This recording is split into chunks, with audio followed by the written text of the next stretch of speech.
Okay, good evening, everyone. My name is Naisha McCauley, and on behalf of the Hartford Votes Coalition, I would like to welcome you to the Republican Gubernatorial Candidate Forum.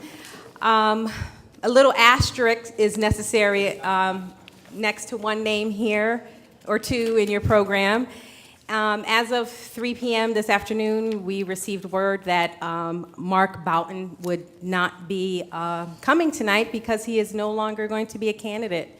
So we, in the spirit of democracy, are pressing forward. Right?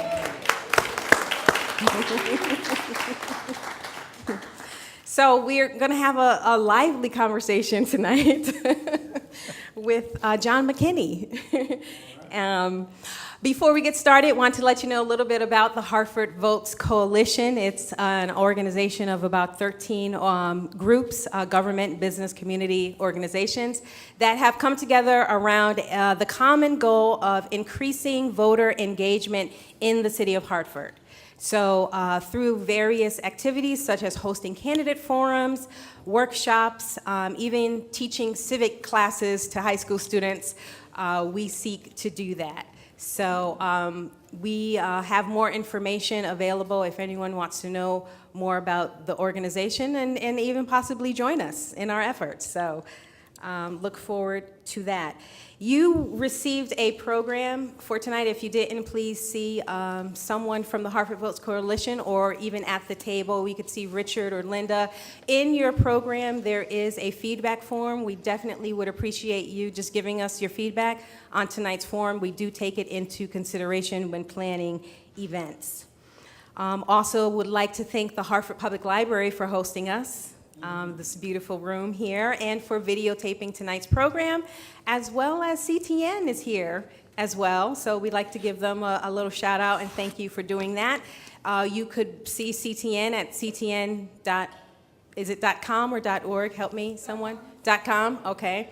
And then Hartford Public Library will have this on their website, and I believe the public access station will also have it available, possibly for viewing later. So want to thank them for that. We do have translation service available tonight if there's anyone in need. I'm not saying that in Spanish, so if if you do need it, we're fine.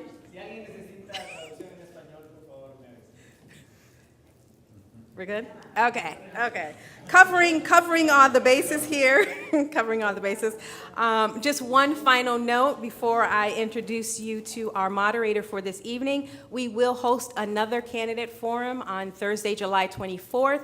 That will be the Democratic primary candidate forum, state reps and state senators. So look for more information from Hartford Votes on that event as well, and we look forward to seeing you at that event. So without further ado, I'm going to introduce you to our moderator for this evening, Mark Pazniokas. Mark, I practiced your name all afternoon. Pazniokas. Very good. I did, okay.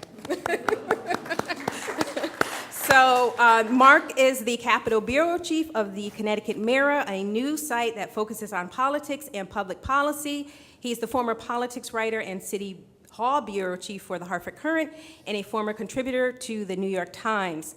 This is the 5th gubernatorial race Mark has covered in Connecticut. His work can be seen at ctmirror.org and in various newspapers that subscribe to Mirror's news service. So, Mark, the night is yours. Well, thank you. So, a funny thing happened on the way to the forum. We're going to make this more of a conversation, and all of you are invited to participate in the conversation. I will get things rolling with Senator Mckinney. First, by introducing him. Senator Mckinney was elected to the legislature in 1998. He represents the 28th Senate District. He lives in Fairfield. And as some of you may know, we'll talk to my daughter later. Newtown is part of his district, and we will certainly get to that. Senator McKinney, since 2007, has been the leader of the Republican minority in the state Senate, and he is one of 2 candidates, down from 6, running for the Republican nomination for governor. And with that, we'll get going. Mark, can I just first thank Hartford Votes Absolutely. Coalition for putting this together. Thank all of you for coming tonight. And as naive as it sounds, I can't imagine a better election than making sure we get 100% of the registered voters out to vote. And that's what the Hartford Votes Coalition is trying to achieve. And one of the things that we get to do in elected office is talk to a lot of people. And one of the most fun things, if you talk to any of us who've been lucky enough to do it, is talking to young kids in schools across our district. And you can always point to elections that have been decided by 1 vote or 2 votes or 3 votes. We even had a tie for a state rep Democratic primary, I think 2 years ago, for state rep. So what the Hartford Votes Coalition is doing in encouraging everybody to come out and vote and understanding the importance of that is a great cause, and so I'm happy to be here. Thank you. And the Republican primary for governor 4 years ago was settled by, I think, 3,500 votes, if I recall. And of course, the number that all the reporters in the room have memorized is that the general election was settled by 6,404 out of more than 1 million cast, which was the closest gubernatorial election in 56 years. So yes, every vote does count, or at least it can count. I want to start with something you have objected to, which is the busway, which you've described as the busway to nowhere. So I do have to begin by asking you, are we in nowhere now, or is that a reference to New Britain? Well, look, it's a good question. Back in the middle 1980s, a bridge collapsed in Greenwich, Connecticut. And one of the causes of that collapse is governors from both parties, legislators from both parties, had failed for decades to invest enough money fixing our roads and bridges. And so the state, understanding the importance of that, said, we're gonna have a special transportation fund. The gasoline taxes are all gonna go into this fund, so these things never happen again. That fund has been not properly used by Governor Malloy. He's taken $189 million out of the transportation fund and put it into the general fund. And I believe it's been used on wrong priorities. The fact of the matter is we have a bridge in Norwalk, Connecticut on our rail line that just shut down for hours twice in the last 2 weeks. That bridge is 118 years old. There are 3 other bridges along the rail line that are over 100 years old. That's the most commonly used rail line in the country of its kind. That is critically important to the economy of the state of Connecticut, not just to Fairfield County, not just to New Haven County, but to Hartford and every town and city in the state of Connecticut. And with all due respect to folks in Hartford and New Britain, the fact of the matter is spending over $500,000 on that busway was not the right use of $500 million. That money should have been invested in higher priorities. And we may not be able to stop the busway from happening, obviously, but when I'm governor, we're going to make sure of a couple of things. One, that every penny that goes into the Special Transportation Fund is used for transportation. How do you do that? That's a lot of money that we rely on now for the general fund. Where do you make that up?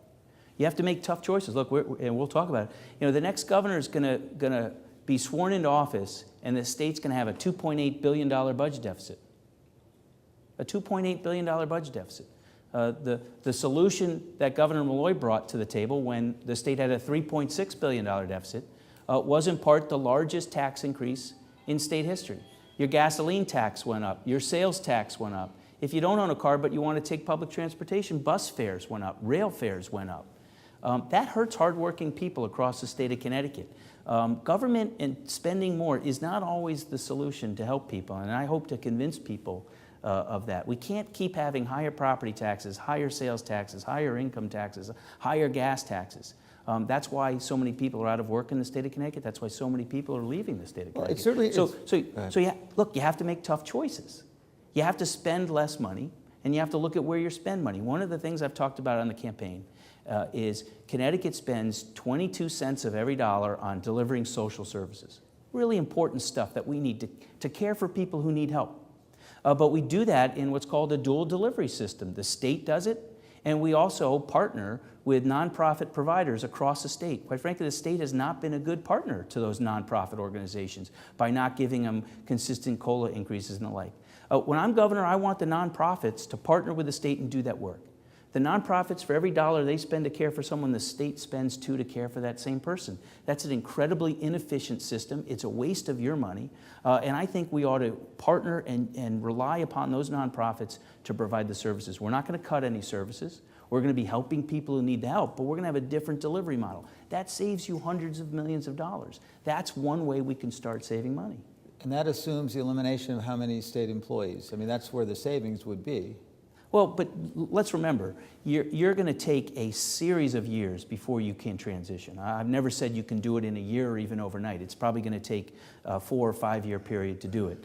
Every year there's approximately 900 to 1,000 state employees that leave through attrition. You can do a better job of managing that, of not backfilling in those positions. But they leave from all walks of life. They leave from all job types. And what you're talking about, presumably, would be targeted, transferring certain services that are now performed by state employees, whether it's at a Connecticut Valley Hospital or wherever. So again, how much dislocation for state employees are you willing to talk about before the primary? Because this obviously is potentially political dynamite. Tom Foley at the AFL-CIO convention the other day has promised, there was laughter there too, right. Has promised not to touch a single state job. Listen, my obligation as governor is to over 3.5 million people in the state of Connecticut. That's everybody. And at the end of the day, if we have a system that is inefficient and it's costing people more money, it's costing small business owners more money, it's costing people jobs, we need to make that system efficient.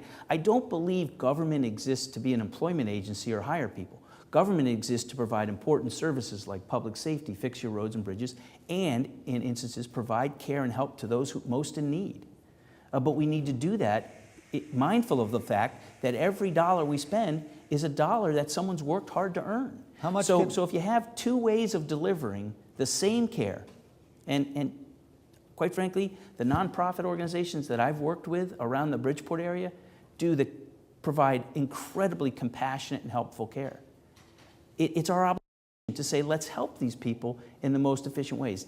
The last thing I'll say to you is, if you go talk to those nonprofit agencies, they will tell you that they have employed and trained everybody who's now doing the same work for the state. How much of that can you do, can any governor do by executive order versus by requiring legislative action? We're going to get legislative action. I think Governor Malloy has overused executive orders and his executive authority. I believe in equal branches of government. I believe and respect the legislature's role, and I do not want to usurp that role. I spent 16 years in the state Senate. I'm a Republican. I've been in the minority, and Democrats I've served with will tell you that I have many times reached out and worked with them to find common ground, and I know that I'm the one candidate running for governor who can do that with the legislature.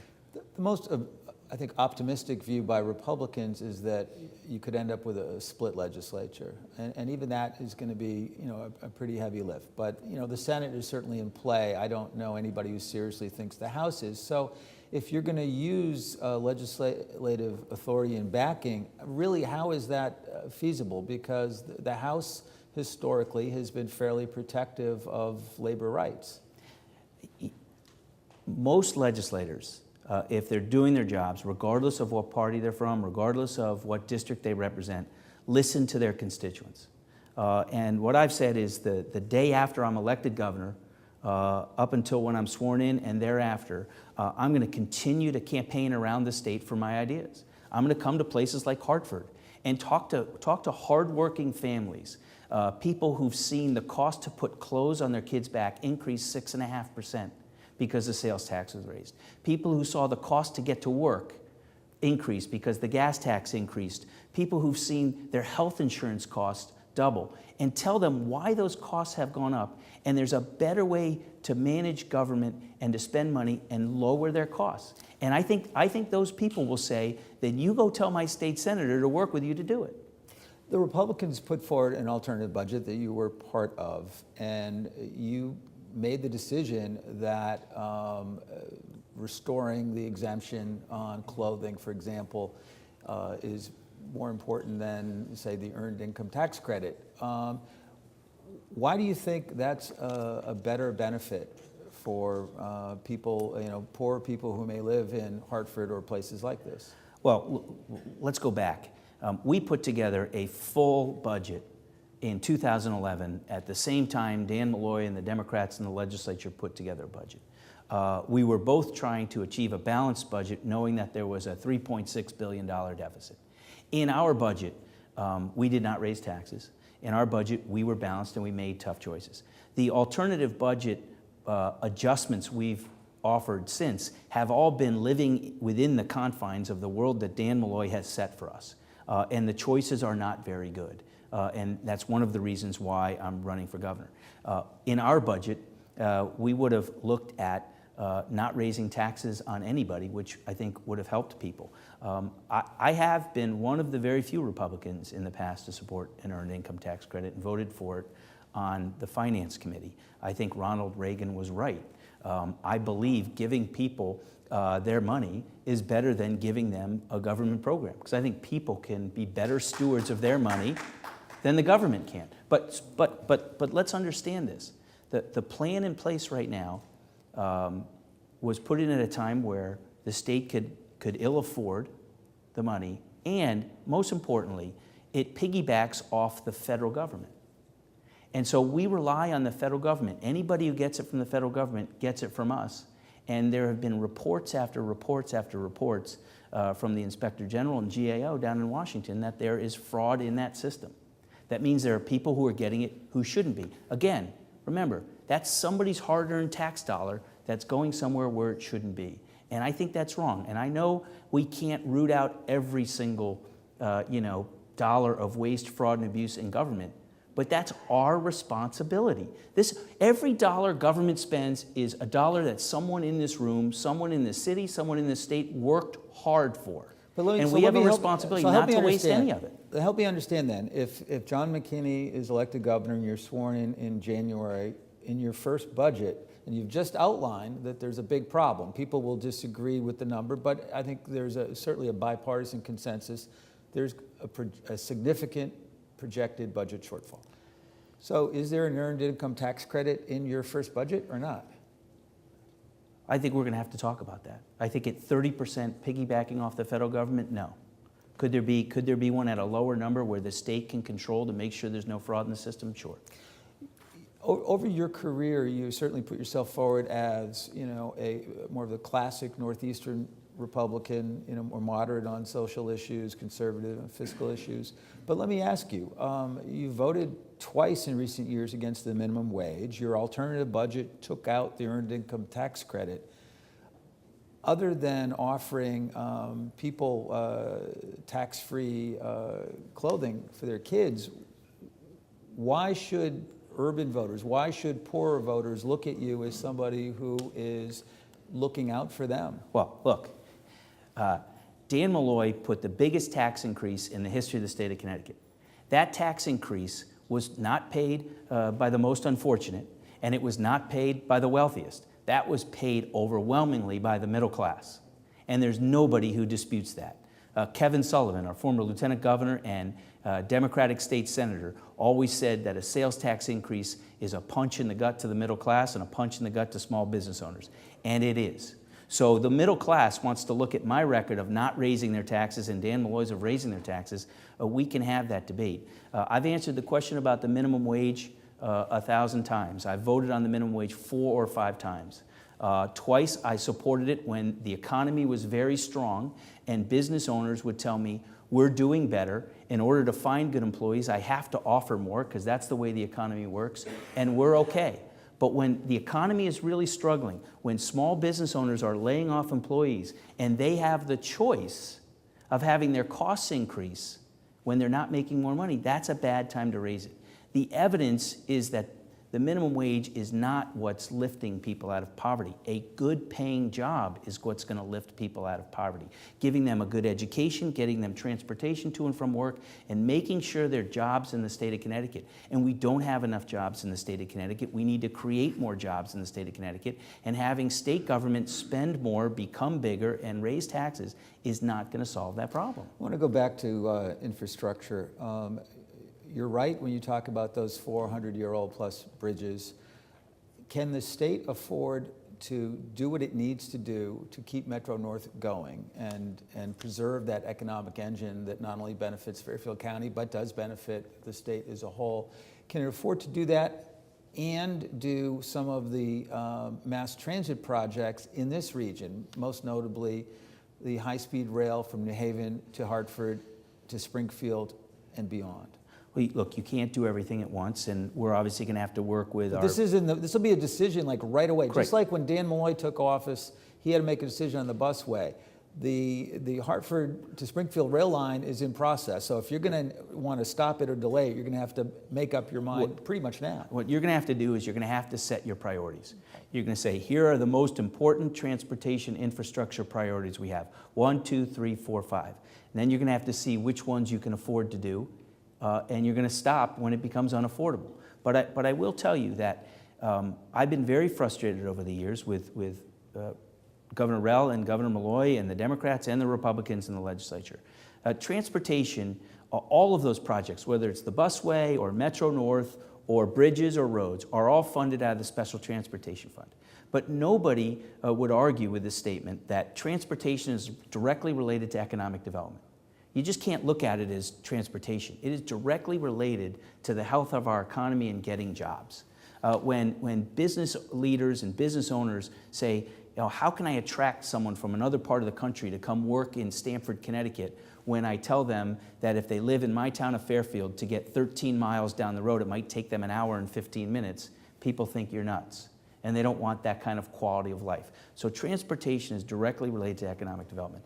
The state is going to borrow, under Governor Rell, on average about $1.4 billion a year in government obligation bonds. Governor Malloy has increased that massively and too high. But those are all for schools and economic development projects. Why wouldn't we use some of that ability to borrow on top priorities for economic development, even if they're transportation ones? So I think we can harness the power of general obligation bonds. Look, should we spend money fixing roads and bridges, or should we spend $100 million giving it to the world's richest hedge fund? Who here thinks that's a smart decision? Who here thinks we should give tens of millions of dollars to Cigna just so they can move their headquarters from Pennsylvania to Bloomfield, Connecticut? They're not moving any jobs. They're just calling Connecticut their headquarters. Who thinks we should give ESPN another $20 million? We're doing all of this with your money. And then people say, well, we don't have enough to fix the roads and Are bridges. you pledging to go cold turkey on your response to greenmail, the blackmail that corporations sometimes play on states, where they play states off against each other, saying, if you don't help, I am leaving? I am not going to give these folks hard-earned dollars to a billionaire hedge fund owner or a big multinational corporation just because they say, we're thinking about leaving, pay us to move from Hartford to Bloomfield. So does that I'm not going to do that. Does that mean an end to the big ticket first 5 things? Yes. Okay, what about Small Business Express, where there's 1,000 businesses that have received low-income financing, grants, low-interest financing? Well, as you may recall, when Governor Malloy and the Democrats actually invited the Republican minority into the room to talk about a jobs package, I believe it was in 2011, there were about 20-plus different programs that passed on a bipartisan basis. All of the plans that dealt with small businesses were brought to the table by the Republicans. Small business is what drives the state of Connecticut. It's what employs most of the people. It's not the big General Electrics and those companies. It's small business owners. So I think we need to do a better job of understanding the struggles and helping small business. For example, if you talk to manufacturing companies, they'll tell you that we can't find qualified people to hire.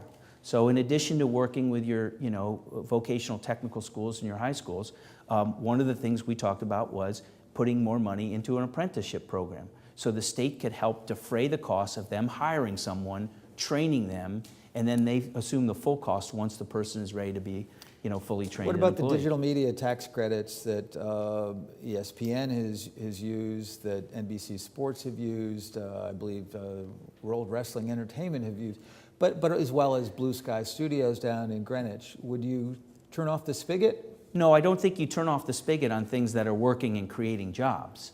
But what I've said is that when you're going to face a budget deficit, when one of the alternatives has been raising taxes on hardworking people, every dollar you spend and every tax break you give needs to be fully examined. And the question to ask on those tax credits is, are they working? Are they creating jobs? Or were they just some tax credit put in by some lobbyist? If it's the latter, you get rid of it. If they're creating jobs, you don't. Look, that's good economic development, understanding that there are industries that want to grow and create jobs in the state of Connecticut and working with them. Just saying that when a company raises their hand and say, look, we're going to leave Connecticut if you don't pay us, you know what? Don't let the door hit you on the way out. I want to ask you about gun control. As I said in introducing you, part of your district does include Newtown. You were there that day. You played a role in the passage of a bipartisan package of gun control measures. But when you were talking to the Quiet Corner Tea Party or Quiet Corner Patriots, I forget the name, you did say when asked if there was a repeal bill that you would show some deference to the legislature. So show me where your leadership would be on that issue. Well, and my friend Matt was there videotaping me, and after 2.5 hours of talking with people and answering questions, they played 22 seconds. I would encourage them to play the whole 2.5 hours.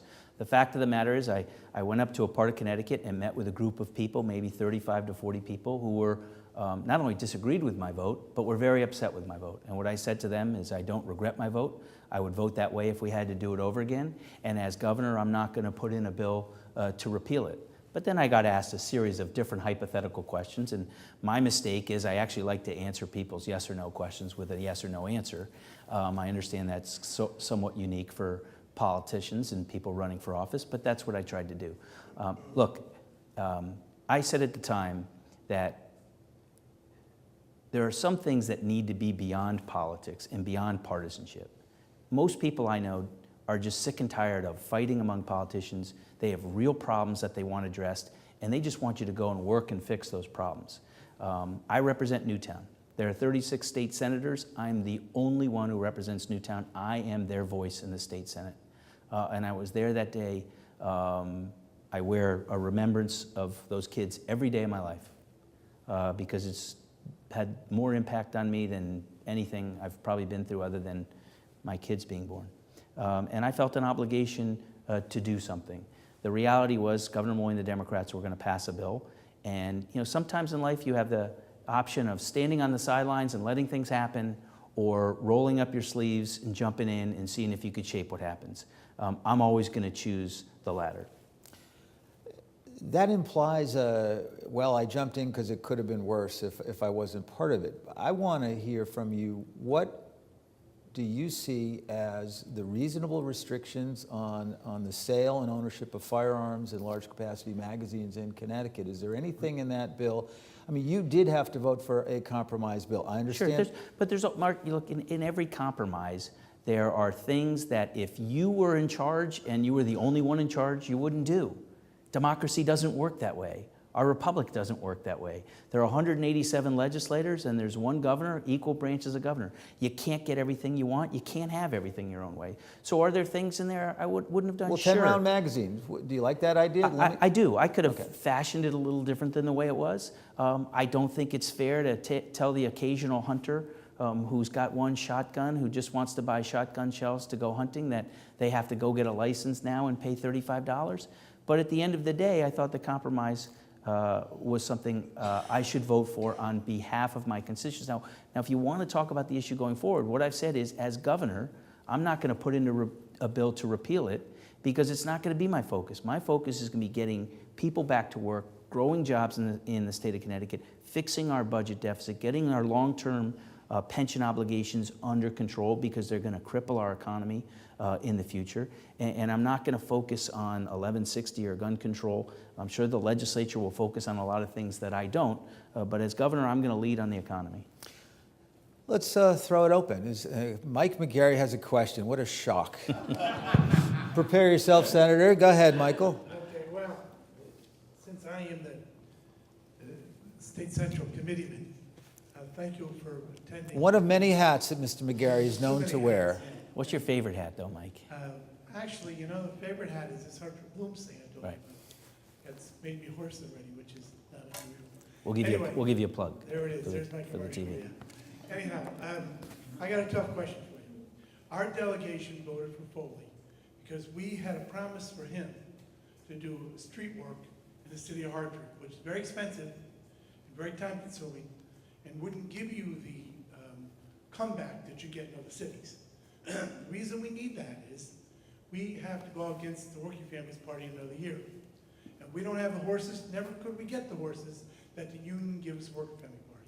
So we got a promise from Foley that Foley would help us by running a real campaign, which Republicans have a tough time Harvard doing, and giving us the benefit of that so we could take on the dangerous, and I call them very dangerous, Working Families Party.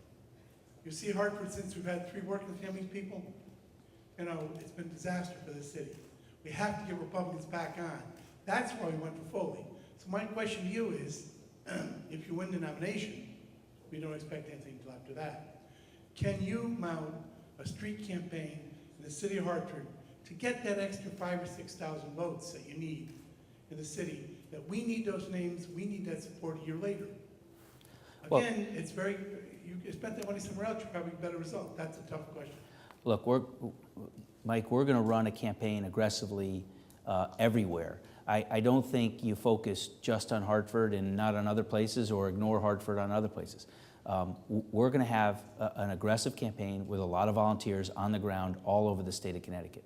But I will also share with you that as Republican leader in the state Senate, one of the things that I worked on with Larry Cafaro, who's the House Republican leader, is that in 2010, every single Republican running for the state Senate and the state House all agreed on a unified platform and a unified message of turning Connecticut around. And I have always, as the Republican leader, reached out to work with candidates from across the state. Rico Dents was here. I don't know if Rico's still here. A great young Republican candidate for the state Senate.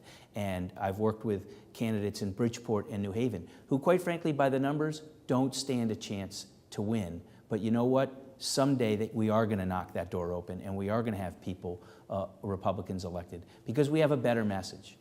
Look, you know, I'll wade into something controversial right now. I've already said that as governor, I will not give 1 penny of state money to the city of Hartford to build that baseball park. Now, Governor Malloy won't make that same pledge. Now, if that loses me votes, so be it. But I think it's the right thing to do for the city and the right thing to do for the people of the state of Connecticut. So, How about the XL Center? you know what? I don't know where the progress is on the XL Center, but certainly that is, you know, an attraction for the state, part of tourism and all that. That's a different deal than a team leaving New Britain to go to Hartford when they have a stadium that's already built, when they've had attendance that is, you know, at or among the tops in the AA Baseball League. And some of the problems that the city of Hartford has, you know, the ownership of the XL Center would go into the state and the CDRA, so that's going to be a state responsibility. Anyone else? I have plenty more, so go ahead, please. Good evening, Senator McKinney. I think that one of Tom Foley's campaign messages has been about his ability as a businessman. How do you respond to his claim that, you know, because of his business experience, he'll be able to fix Connecticut? Look, I think it comes down to your ability and your ideas. There seems to be, you know, a feeling, I think, among some Republicans that, you know, you should run government like a business. You can't model government 100% like a business because the owner or the leader of the business can order everybody, tell them what to do, and if they don't do it, they can let them go. There are 187 legislators who can't be ordered around by the governor, and there are people who have contracts that can't be terminated by the governor. So you have to work in a cooperative fashion. There are a number of business principles that you can bring into government. One of those principles is if you can get the job done, like delivering social services, for half the cost of what it's currently cost you, and the quality is as good as or better, you do that. Tom Foley and I, and hopefully we'll get a chance to debate each other coming up, have some very different ideas on how to solve our state's problems. He said he's not going to reduce spending. I'm telling you that I am going to reduce spending. He said he's not going to open up the state contract with the state employees. That doesn't expire until 2022. I'm telling you, we have to do that. We have to do that. I spoke to a woman 2 nights ago who received a letter from Anthem that her insurance costs were going to go up 12.5%. Anthem is proposing to raise the insurance costs 12.5%. The insurance department has decided only to have a public hearing because I voted for a bill demanding a public hearing and accountability for these types of increases. That Dan Malloy vetoed that bill because he didn't want you to be heard when the insurance companies were ratcheting up your health care costs. But what's most insulting is that this woman said, I already had my plan canceled under Anthem when the national health care law passed. And when I got my new plan, it cost me twice as much. My monthly premiums were twice, my deductibles were twice, and she and her husband are paying an outrageous amount of money already for their insurance. And yet, we have a deal that won't raise insurance copays for state employees 1 penny for the next 8 years. Why is it that everybody else in our state is paying higher costs and struggling? We need to all share in this burden. And so that's what some of the conversations I think we need to have, and the differences Tom and I have. And I don't think whether you've been a business person or not matters. The projected shortfall, a one-year number is roughly $1.5 billion. And, there's a sense that there's some softness to that number because it's based on, a current services budget which assumes certain rates of growth.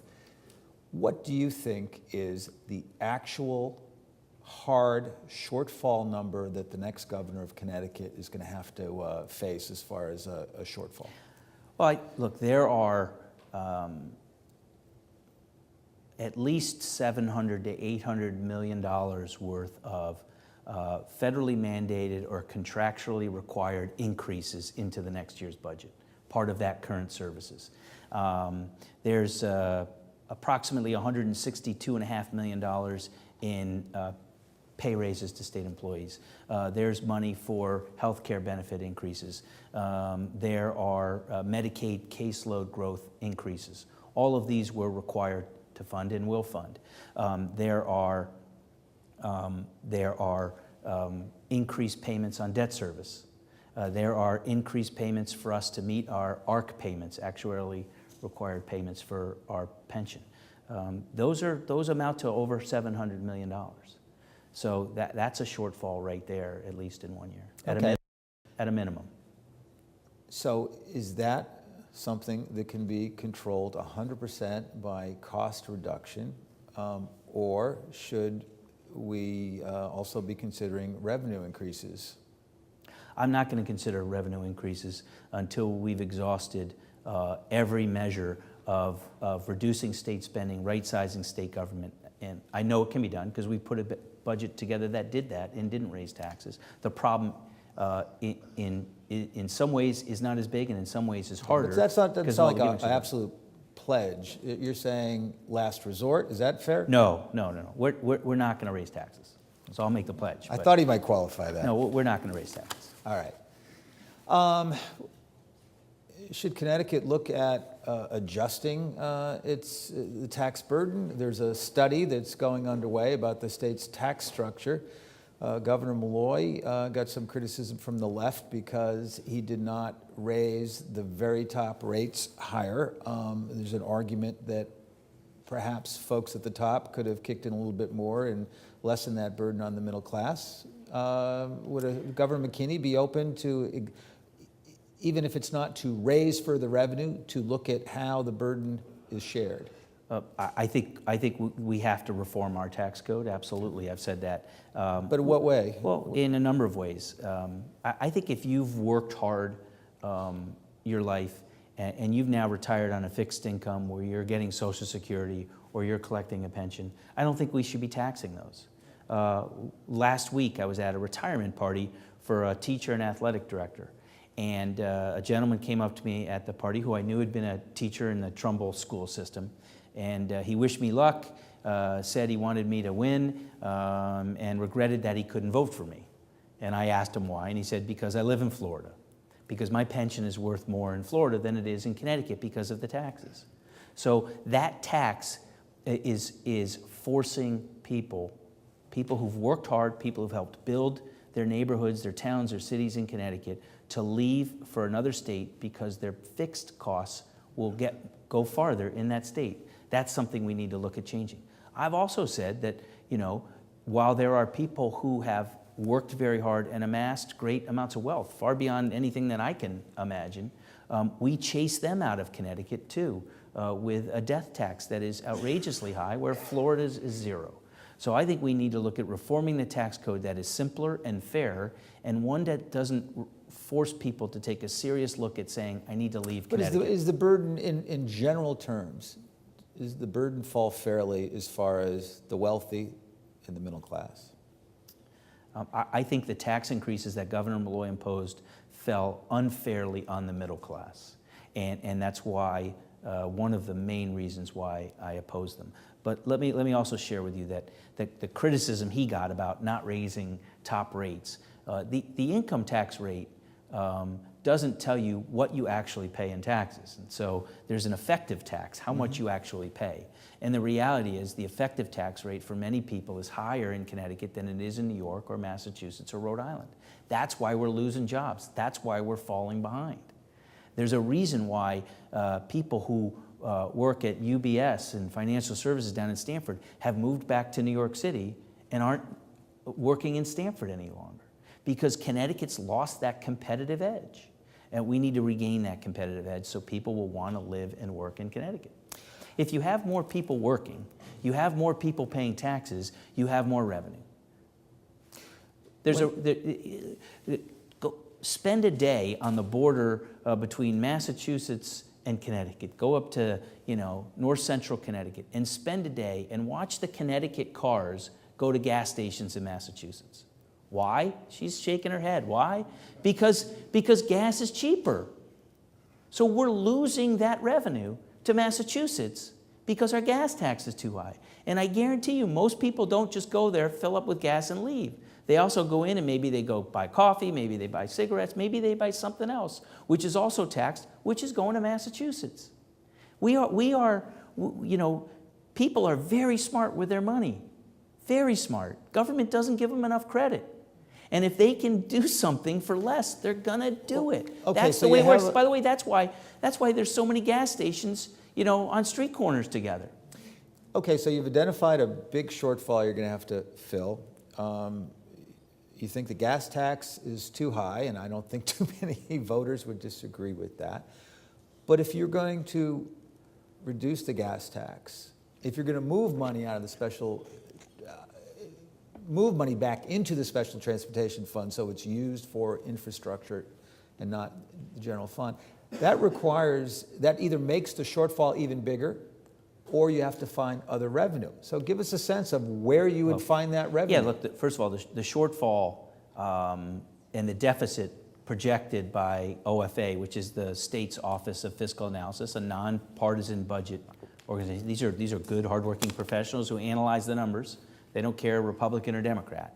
That shortfall assumes that all the money goes in the Special Transportation Fund. So that's not a concern. Actually, putting the money where it's supposed to go does not increase the shortfall. That's number one. Number two, it's not about getting more revenue. It's about controlling your costs and reducing your spending. We don't need more revenue. The state's been getting more revenue. The state increased taxes, and it hasn't solved our problems. So we need to trim our belts. Look, I imagine everybody in this room at some point when the recession hit around 2008, 2009, some Everybody in this room made different decisions in their lives because the economy was worse and they weren't doing as well. Small business owners have done it, people have done it, government has not done it. And it's about time we made those decisions. Where can we save money? Look, I'm unafraid to talk about it. One of the things that we did in our budget in 2011 was recognize that we have a lot of managers in state government. We have, how many, 40 or 50 deputy wardens in our prison system that Larry Cafaro always used to talk about, and nobody could tell us what they did.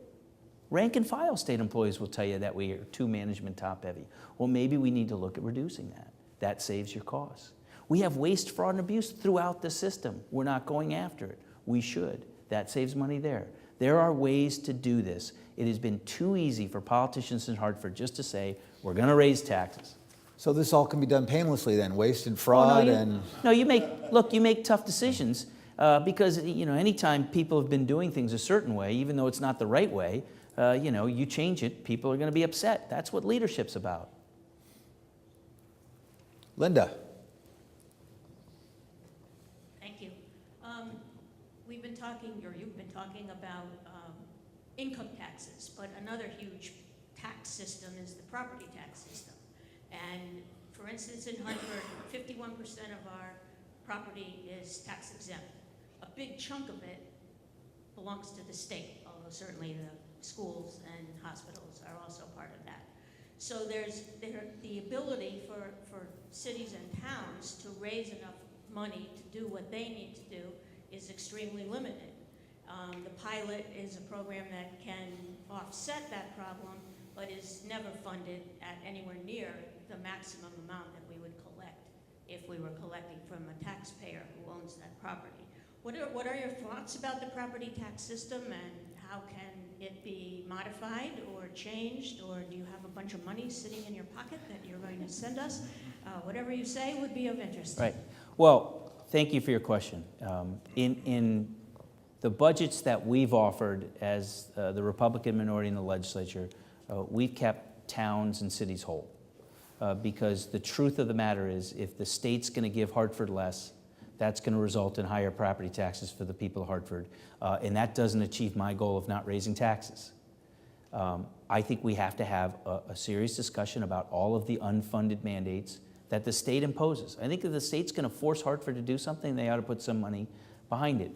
One of the smaller ones in terms of cost, but it's more salient in terms of the point, is the debate we've had in years over whether or not school systems should suspend a child in school or out of school.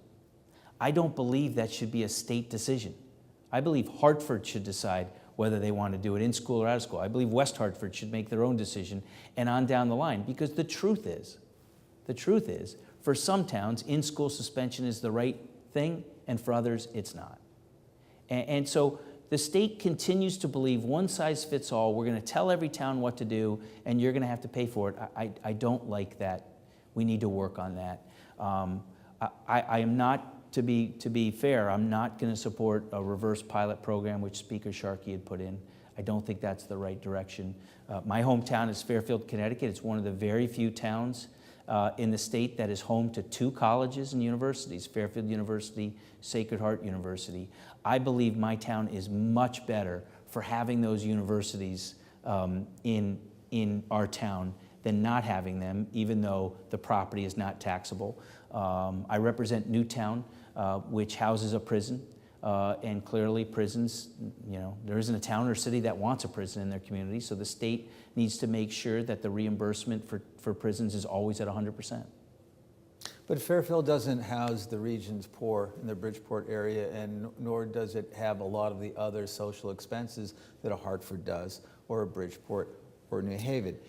So should we expect really the status quo, maybe tweaking pilot payments versus trying to do what is periodically raised as a study, which is making a fundamental change in a property tax system, which, when you simplify it, you're really talking about shifting tax burdens around. I mean, there's no magic bullet. Right. So, first of all, without question, Fairfield doesn't have the burdens that Bridgeport has right next door.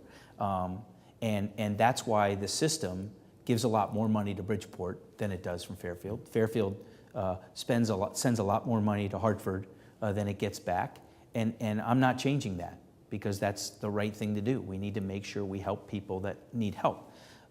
But you know, it's interesting. I think it was maybe, I want to say 8 years ago. I don't remember the date. I know who I did it with, former State Senator David Cappiello, who represented the Danbury area. So David has been out of the legislature for some time. So go back to when he was in the legislature. He actually wanted to have a press conference, and I joined him.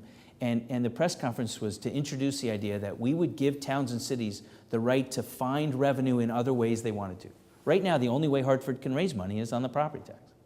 And so we said, why don't we have a public hearing and a debate and a discussion on whether municipalities could expand, you know, and I thought we were going to be roundly criticized by everybody, and nobody said anything. It just dropped like a soft feather. Nobody talked about it. Would I be open to having that discussion? Sure. You know, but there aren't a lot of people who seem to be willing to have that conversation in Hartford. Sir, and then you. In the state capitol, I'm sorry. Yeah. Good point, though. Thank you for correcting me. Hi, my name is Rico Dent. I'm running for state senator here in Hartford and West. My question is two parts. One, what do you think about Common Core? And what do you think about teachers' evaluations? And then seeing Hartford, New Haven, Bridgeport, all these poorer cities, what are some of your ideas in helping to improve the cities? Well, look, I don't like Common Core. I think whether it was No Child Left Behind or Common Core, one size fits all. Why? It sets standards. It doesn't force their curriculum. Sure, well, so I have an 8th grader in the public school system in my hometown, and she comes home and tells me about this SBAC test she's taking, how kids in her grade who are not in her math class have been tested on a subject that nobody's taught them. I don't know how that helps. Her own level, and she was in the, I'll brag a second, she was in the highest math class, so she had been taught a lot of the stuff, but there was stuff on there that she hadn't been taught. Her level of anxiety increased. She thought it was unfair. Her teachers thought it was unfair. And so we have shoved this idea of Common Core on everybody, the teachers and administrators all at one time. Should we have standards? Of course we should. Should we want our kids to be doing the best they can? Of course. Should they be doing better? Yeah, in many places. But I think Connecticut should be sitting down and figuring out what our standards are for Connecticut. Let's not worry about what's happening in other states unless we can find things that are working in other states. I also think you can't implement Common Core through a vote of the State Board of Education. Why wasn't the legislature required to vote on that?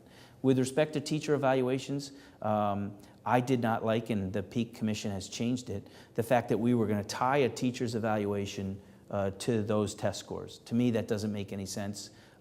This is a little personal to me. My older brother's been teaching in the Bridgeport public school system for over 20 years.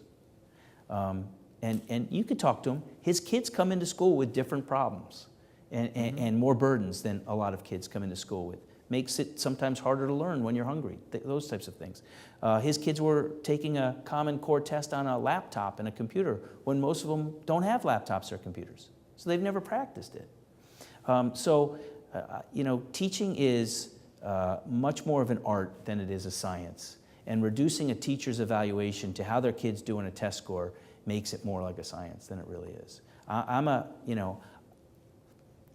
You'll be surprised that Dan Malloy, the Democrat, and John Mckinney, the Republican, have different views on education. And without question, I have a more friendlier position towards our public school teachers across the state of Connecticut than the governor does. I will not insult him like he does. I think the commissioner should have resigned. I called for it. And I've said, and will continue to say, that when I'm governor, we will have a commissioner of education in the state of Connecticut who has been a public school teacher in our state. Because regardless of all the other very good school choices, and I'm not against them, the fact of the matter is the overwhelming majority, 90+% of all of our kids, whether it's Hartford or Fairfield, are going to be taught in a public school classroom across the state of Connecticut, and that's a system we need to make sure works, and it doesn't work right everywhere. And one of the other problems about what's done is there was supposed to be flexibility for higher performing districts. Let's leave them alone and let's focus on the places that need help. Do you endorse, though, the approach in a general sense of having priority school districts that get more resources, and in some cases there's more standard, higher standards of valuations are a little bit different. Do you support that idea of Yeah, really treating, let's say, a Hartford school system differently than a West Hartford or a Fairfield? I support the state helping communities make schools as good as they should be. And for those that are falling behind and not doing as well as they should, I don't want to use the term failing our kids, but some kids not getting the best education that they deserve, we should be helping them. Absolutely. I don't have any problem with that. We have a question out here. Yeah, no, I'm a teacher by profession, and I love teaching, and I love the kids. But when are we going to be honest with each other? Because we're going through a ritual life. For example, you spoke about the taxes and piloting in lieu of taxes. That has always been a problem, and it has never been paid. I don't know. I remember I used to fight it. As a citizen, I used to say, how can we be so crazy as to say to someone, you can buy this building and the taxes for 50%, 30%, and they cannot pay that. And we go on happily ever after. And then somehow everything gets together at the same time, and it becomes very heavy to carry. Because we didn't have the transparency, we didn't have the honesty. To discuss this with me, I know I'm not a genius, but I can manage, digesting what I hear and what I think I can do pretty good. And I think most of the people here can solve, and most of the people in Connecticut can solve. But we don't try for that somehow. Why is that, Senator? What is the problem? Sometimes I think, how can someone, for example, say, my whole job in the Congress will be to get this president out? I almost, I did cry. Because I thought, this is my country too. What kind of talk is that? Well, yeah, look, if you're asking me to explain Washington, I can't. And that's why I would never want to serve in Congress, because I don't think any of them get it, quite frankly, on either side. How do we have a government? I'm used to a government that is fair, that is just, at least in my lifetime. And what I see now is disaster ahead. We're going to hit the wall soon if we don't stop. Well, that's depressing. Sure is depressing, it sure is. Well, and look, we're here tonight because a dozen or so organizations know how important it is to make sure that everyone's educated on where people, what people believe, our ideas, and make sure people come out and vote and exercise that. And I know you vote probably every election, but there's others who don't. So you can be a good ambassador to make sure that your friends and neighbors come out and vote. Well, let's talk a little bit about the electoral process. I mean, Connecticut has a system of public financing. It's unique. The degree to which we have it is unique in the United States. You are now trying to qualify for public financing, but at the same time, because of a series of court decisions, it's much easier for corporations, unions, and so forth to spend heavily on independent expenditures. So what is your thought about where we are with public financing? Is it still relevant given the outside spending, given the ability of politicians to help their state parties raise money while also playing within the rules of public financing? Sure. Well, first, as a candidate for governor, I would tell and will tell and would like all the other candidates running for governor to agree with me, to tell all independent expenditure groups, stay out of Connecticut. We don't need you here. We don't want you to play here, whether it's the Republican Governors Association or the Democrats, whether it's a right or a left wing group. Keep your money outside the state of Connecticut.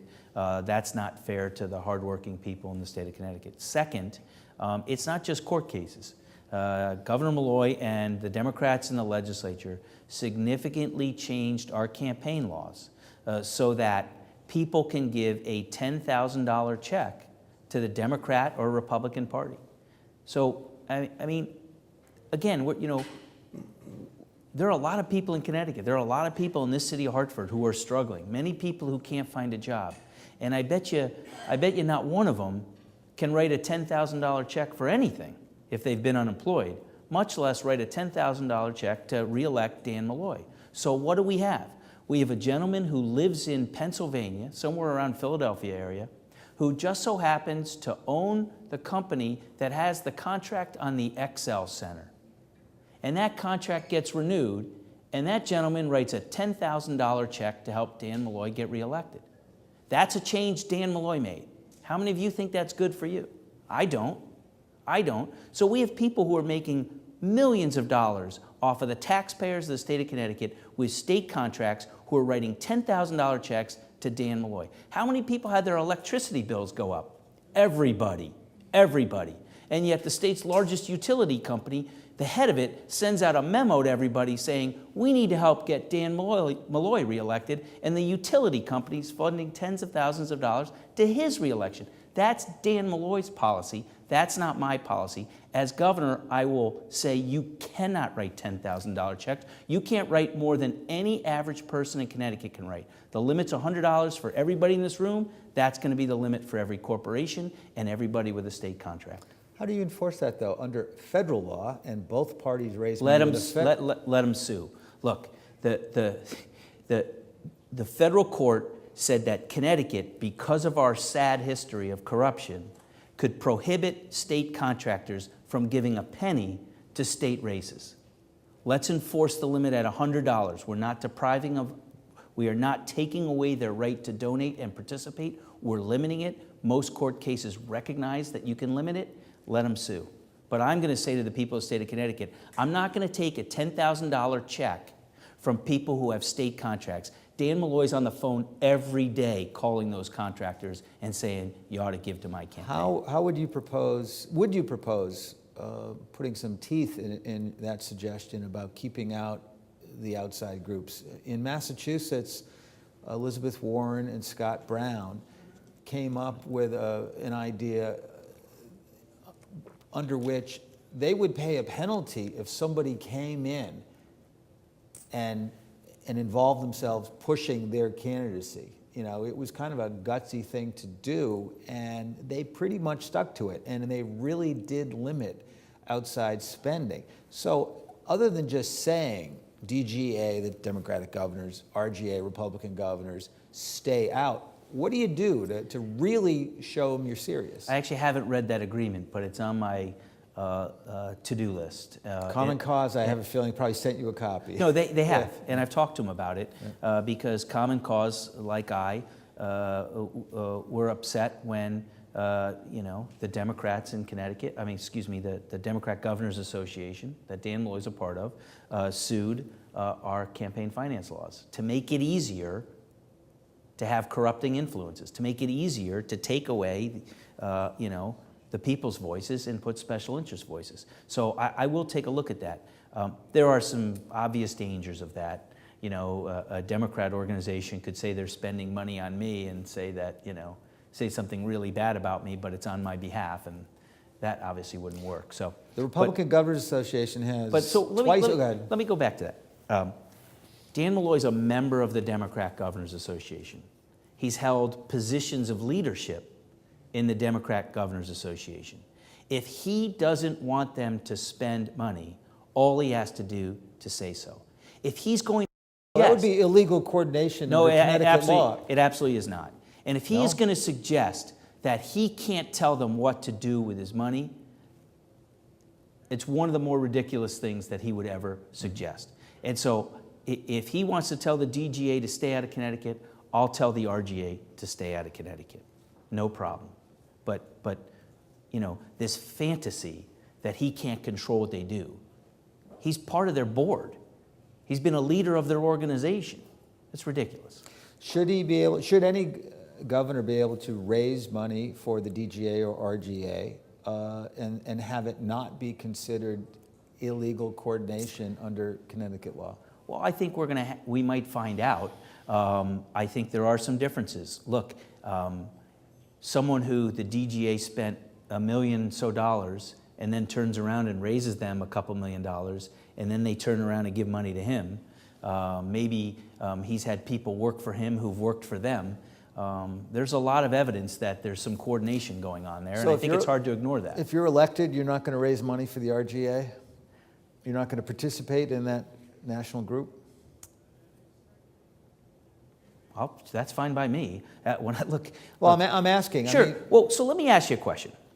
You know, with people unemployed and looking for jobs, when 1 out of every 2 people in the state of Connecticut says we want to leave, when taxes are being raised, when people are struggling, when we have problems in our cities, problems in our schools, do you want your governor going to Washington, D.C. and California and New York raising money for their National Governors Association? Or do you want him here in Connecticut doing the job?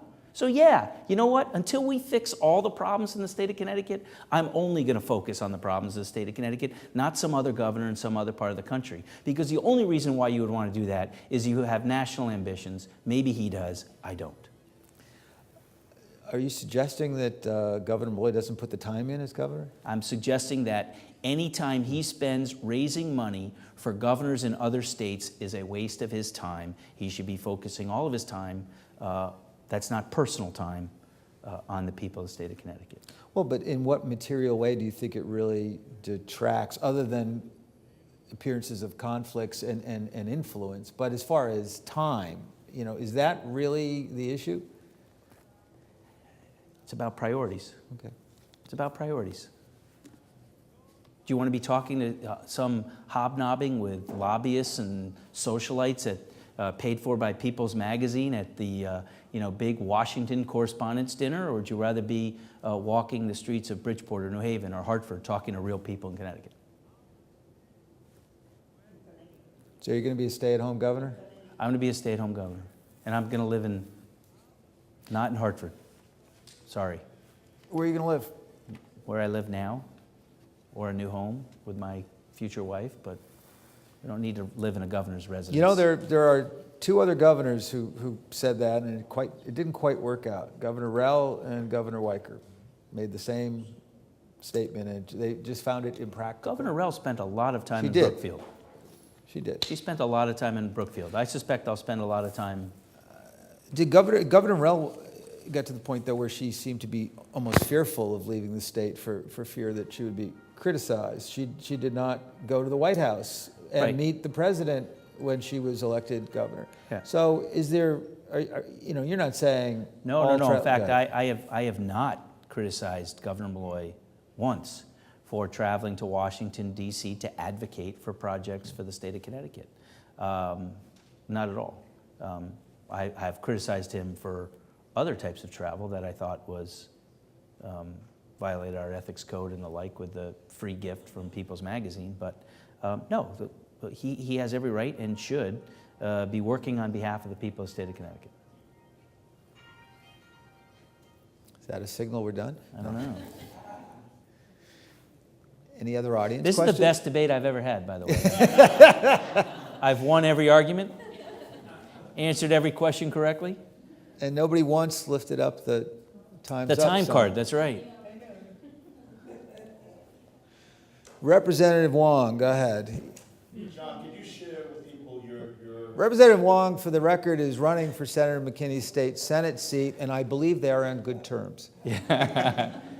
Yes, and part of that is the fact that I've always admired your commitment to resolving the issue on homelessness, and this goes all the way back. Can you share a little bit of some of the things you've done, what your commitment is to that arena? I swear I didn't ask him to ask that question, but I didn't even know he was coming. But well, I mean, you know, that's when I talk to people across Connecticut, and I try to convince them as to why I can be a good governor, and on the political side why I can win. It's one of the issues I brought up. You know, I stood at my sister's place in Hartford, Connecticut, in 2007, and I think it was 2007. And announced a plan to end homelessness in Connecticut. And a lot of that revolves around working within communities on housing for people, getting services connected to the housing so people can lead stable lives. Quite frankly, one of the areas where Governor Moy has done a very good job is in the areas of affordable housing, helping people around the edge of the homelessness by increasing some of the funding for that, and I agree with that. But the governor came out and talked about something we should all be embarrassed about, which is the fact that there are so many veterans who are homeless. But I don't think you just stop at veterans. We should be ashamed that anybody in our society lives on a park bench or a street corner or in an abandoned building. We have so many resources and wealth and community organizations that should not happen. It takes a commitment by everybody to make it not happen. But there is a solution to homelessness. We know what it is. We need to put the resources and the effort into ending it. All right, we're past the 1 hour mark. I think it's probably a good place as any to wrap up with Senator McKinney saying something nice about Governor Malloy. Didn't plan it that way, did you? I didn't plan the question either, okay. But unless there are any further questions from the audience, I want to thank Senator McKinney for coming here tonight. For the record, okay, well.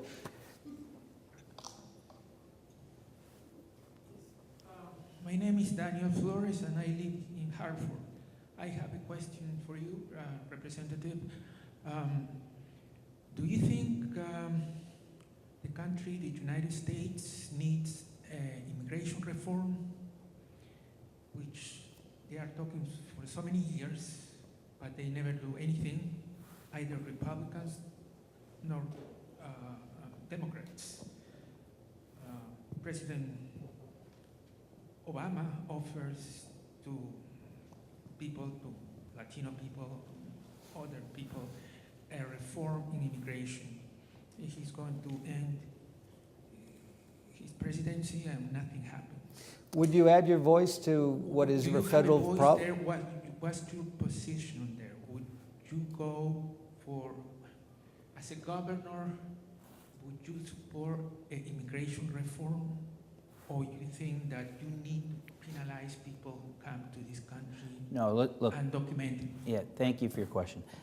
Obviously, we can't have state-by-state immigration reform, but it is something that we should all be, pounding on the doors of our congressmen and senators to sit down with each other and get immigration reform. Both parties, in my opinion, have used it for politics. Former President Bush had an immigration reform package that many in his party didn't like, quite frankly. Before the last presidential election, as he was leaving office, it wouldn't pass because it was a better wedge issue in the election. The same thing's happening now. Both parties are using it as a wedge issue. We absolutely have to get immigration reform. Absolutely have to get it. Should there be a path to legal status? I'll stay away from citizenship, which seems to, send people crazy.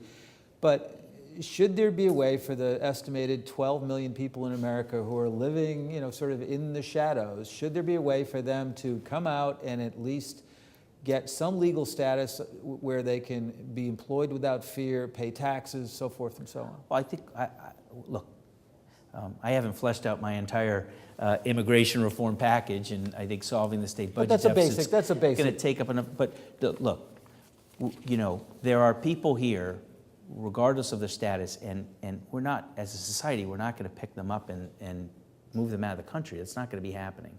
Now, I mean, if someone's committed a felony or those types of things, there might be exceptions. But no, we want people to be part of society. We want them to get jobs on the books, pay taxes, and live their lives and continue to contribute to society. How that works, should they jump ahead of somebody who's been in line to get citizenship? Probably not, but should there somehow be a path at some point? Yeah. Yeah, very good. All right. Once again, I just want to state for the record that Tom Foley, Ambassador Foley, was invited here tonight. He declined to attend. Mark Boughton obviously was invited, but he found probably a pretty good reason not to attend since he's no longer running. So we will thank Senator McKinney for his attendance and thank you all for coming with your questions.